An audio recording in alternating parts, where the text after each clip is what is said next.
tell me a little bit from the beginning, because I also know you're a lawyer. Yes, yes.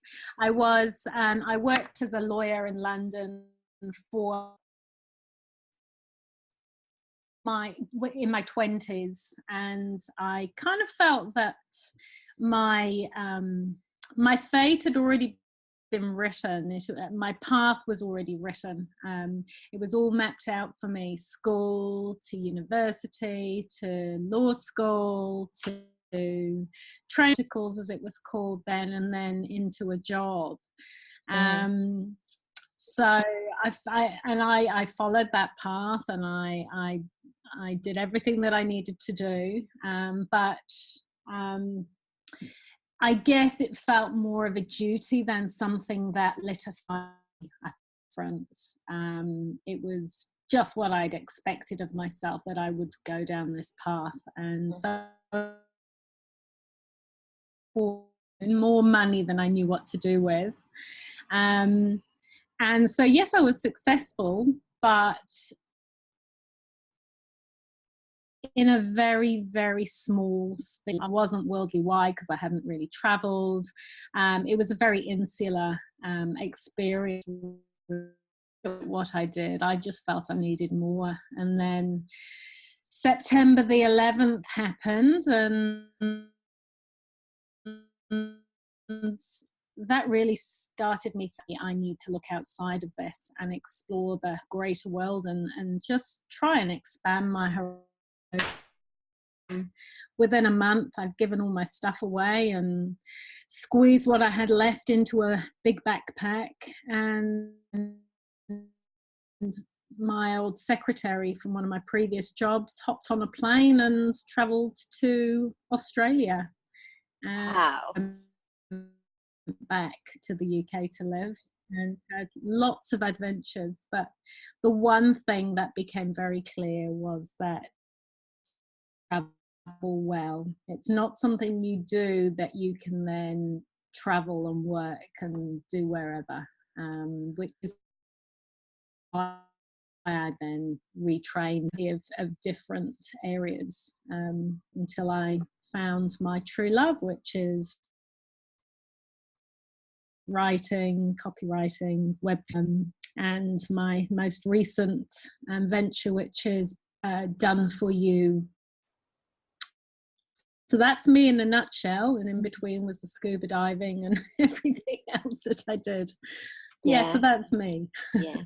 Well, it's fantastic, because on top of all that, now you added a new layer of excitement to your life, and that is to become a funnel builder. And part of being a funnel builder, as the people who live in this world know, as we know, you're also a marketeer. You also have to create a character. And so tell me about your who are you? What's your attractive character? I like to know who do you identify with? Okay, that's an interesting question. One of the things that I've been doing, and like yourself, pushing just to basically expand my digital presence, and just share what I know, and hopefully learn along the way. And I guess what I would like to think connects me with my potential customer base is my honesty and integrity, and my desire to help people. It's just the way I am, that I always do more than is necessary to help people when I provide a service, even if it's building and someone gives me terrible copy. I cannot just leave the copy, put it in the website and hand it over. I find myself rewriting the content for them because I want them to be successful. Oh, wow. So I guess that's who I am. I always go above and beyond. It's the same with my done for you businesses in a box. What I didn't want was to just hand over an WordPress store and say, here you go, good luck. I wanted to also provide wraparound services to help them be, because anyone knows who's had a website that just because you go live, it doesn't mean that all of a sudden everybody's going to find out about you and everyone's going to clamour for your product. Sadly, life is not like that anymore.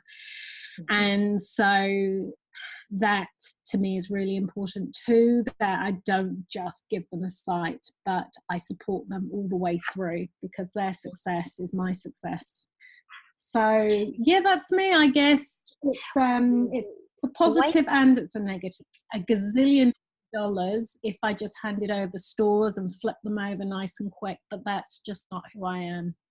I'm all about experience and customer success, because if I can build their brand, then I'm also building my own. Does that answer the question? Absolutely. Let's dig a little bit deeper. What got you there? What's your origin story? Why is that desire to do more than what's expected from you?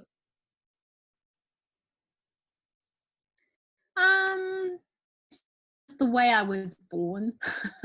I've always, I guess that's why the law didn't make my heart sing, because makes sense.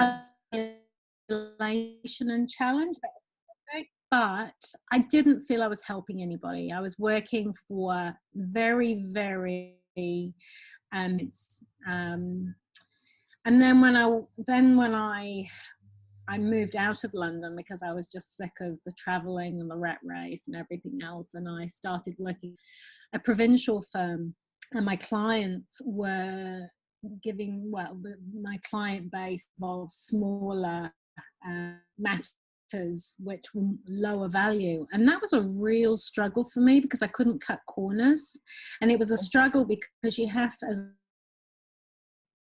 account for all the time and bill for it, and I couldn't, because I was putting all this time in, because I needed to provide them with a certain standard of work, because the value of their claims didn't enable me to do so.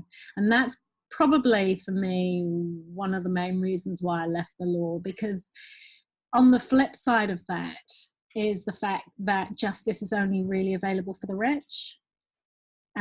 Because if you've got low value claims, your average lawyer that's working on those sorts of cases and is doing a high volume of low value cases, they can't put a lot of time getting the same level of service as the rich companies that can pour all this money at it. And so I started to feel a little disillusioned about that. Through my traveling, I decided to retrain as a scuba diving instructor. And I loved that. It wasn't side of it that I really loved. It was the teaching and helping people and watching them succeed. That's what I really loved. And then I moved from land-based teaching and taught business studies to Maori and Pacific Islanders once I was in New Zealand. I don't know if I mentioned that after the year traveling around Australia, I moved. And that was also really fulfilling, because again, I was helping people. And then from there I moved to I retrained as an English teacher, teaching secondary school kids, so ages 12 through to 18, and I love that too. Again, it was helping people. So I guess that's the common theme. That's what I enjoy, is helping people. Yeah, you can see throughout all the activities you have been doing that you feel really excited about the things that you where you had the most opportunity to contribute. And how did you come across ClickFunnels and the One Funnel Away challenge? How did that happen? Or how long do you know about ClickFunnels? Okay. Because I build websites, that's basically where my focus was, and the marketing side of things came later. I guess like everybody else, I thought once people in because they're going to love the Mm-hmm. products that I'm selling, or the sites that I'm building. They're going to love my portfolio. Uh-huh. And I guess that's what opened my eyes to the fact that I needed to start doing some marketing. And I explored a lot of different avenues, and I was going to pay someone to do it all for me. And I spoke with they were going to charge me about $3,500 a month just for their services, and then there was going to be the advertising budget to go on top of that. Poised and ready to go ahead with someone who'd come highly recommended.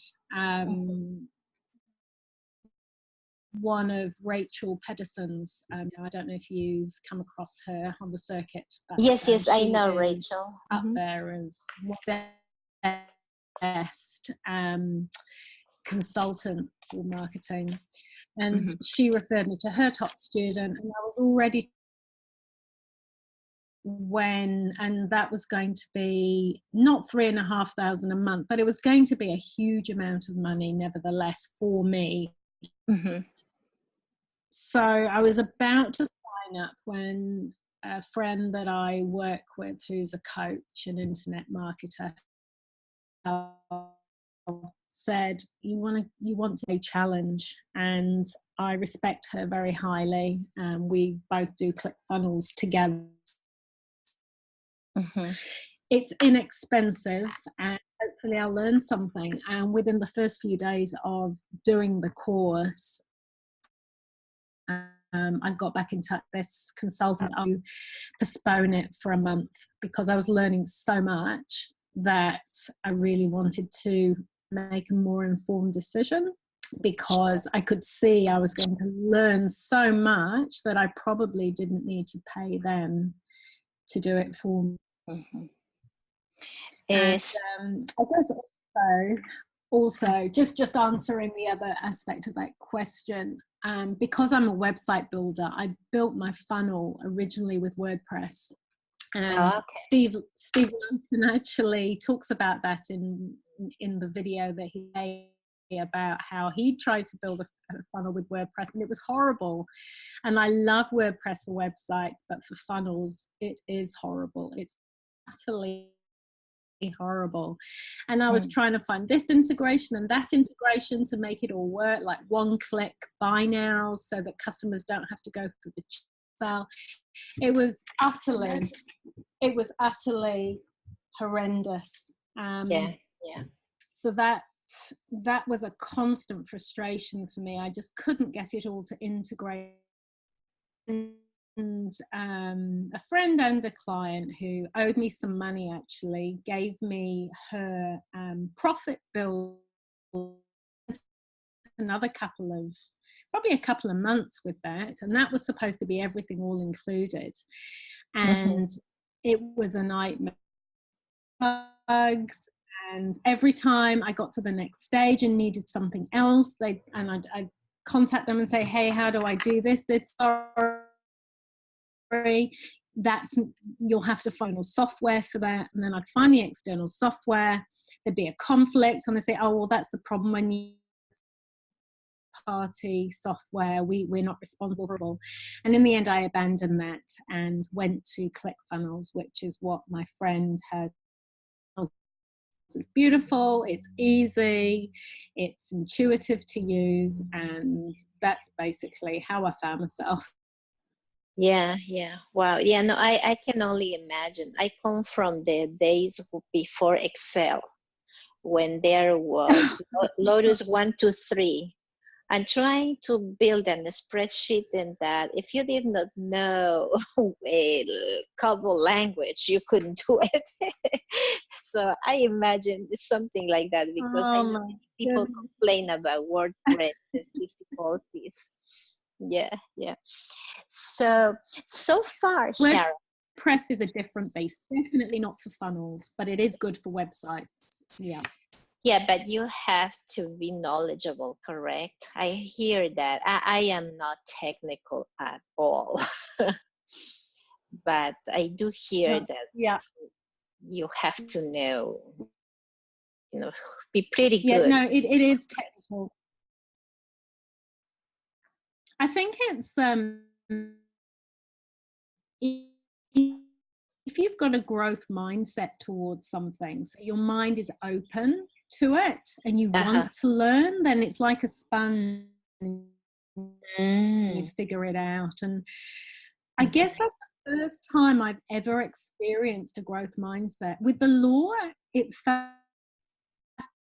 to memorize this. I need to learn all these dates, all these cases, because that's how I'm going to pass my exams. And I hated every minute of it.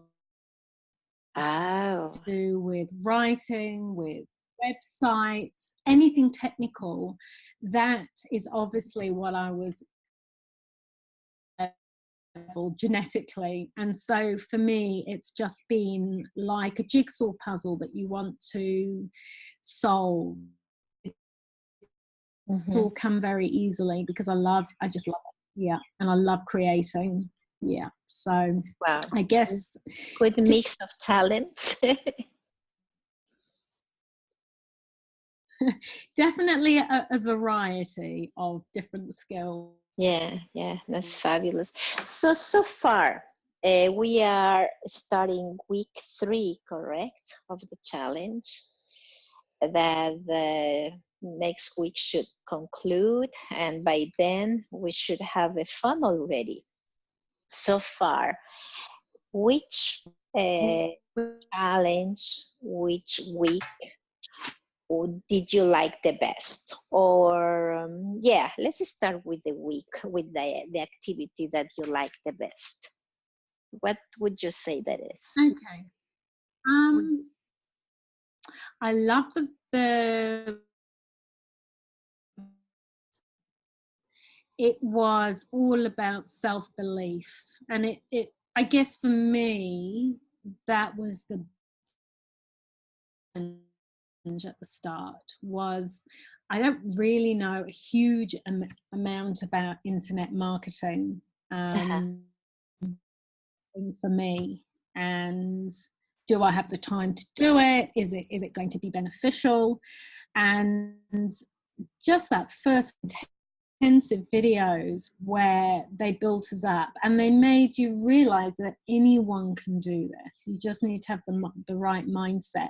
And I felt really excited and motivated. So that was really, really valuable for me. What else? And what did you like? Kick up the bum to do lots of publishing. Sorry, go on. Yeah, no, I was going to ask, and what did you like the least so far? What have you liked the least? I don't like it when I am being sued.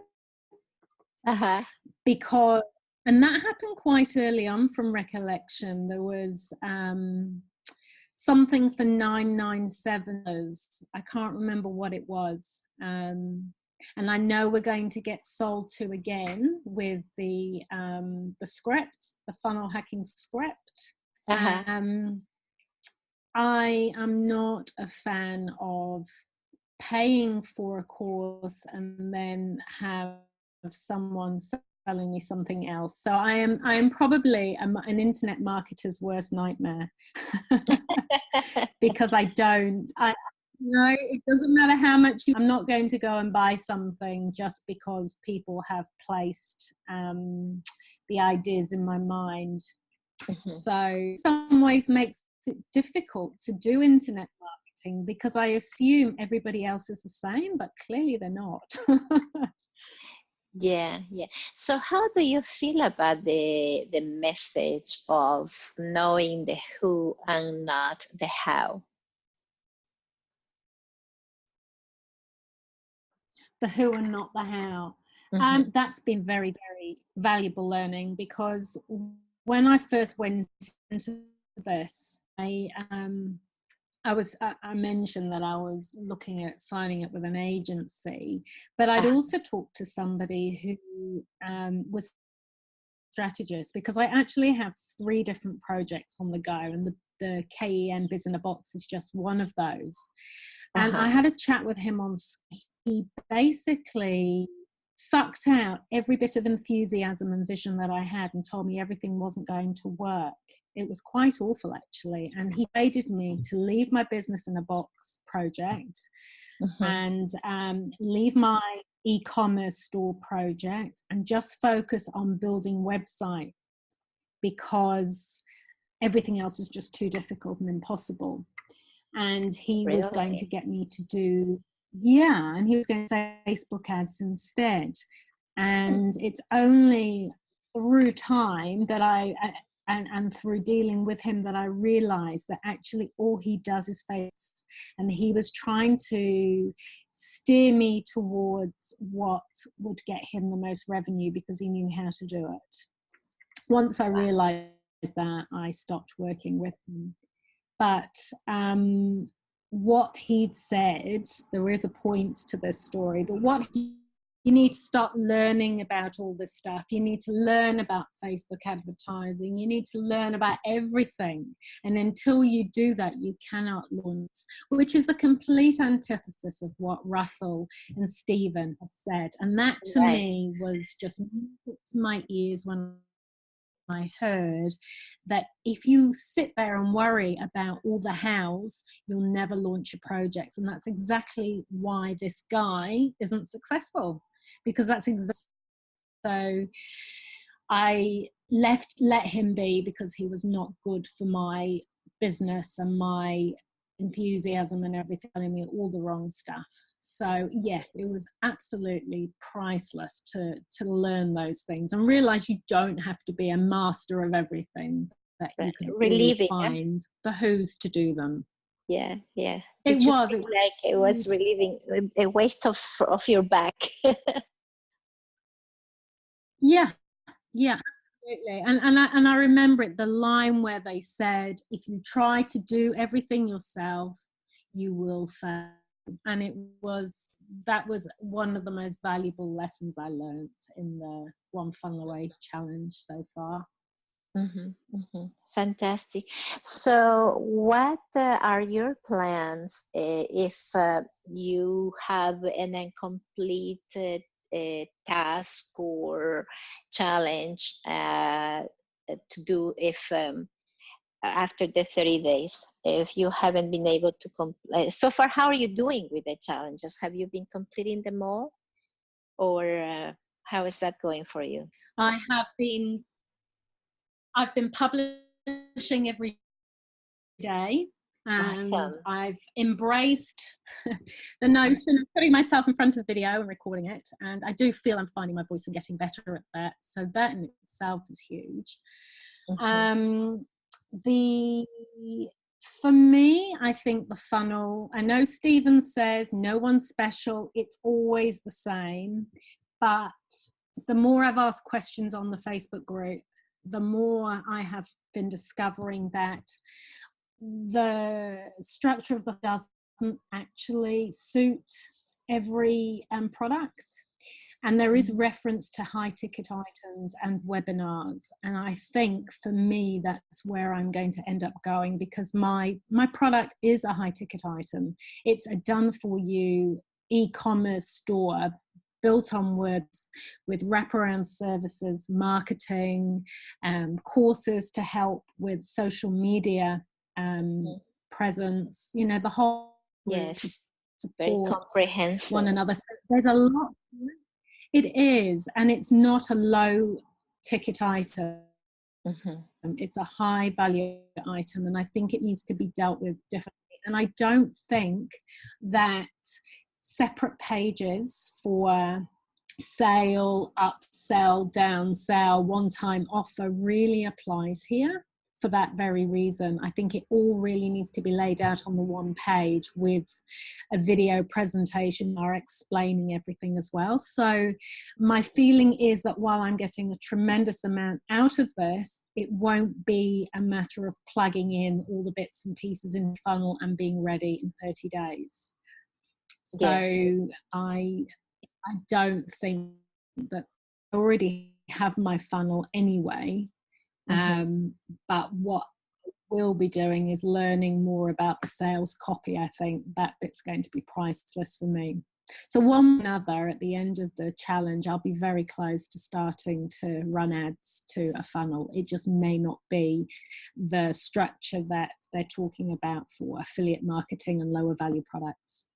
Yes, yes, yes. No, well, yeah, it's been an interesting journey, and I think for all of us, ClickFunnels has been I don't know, in a form of a revolution, because I don't know how many of us would have had the opportunity and the state of mind to say, no, we can do it.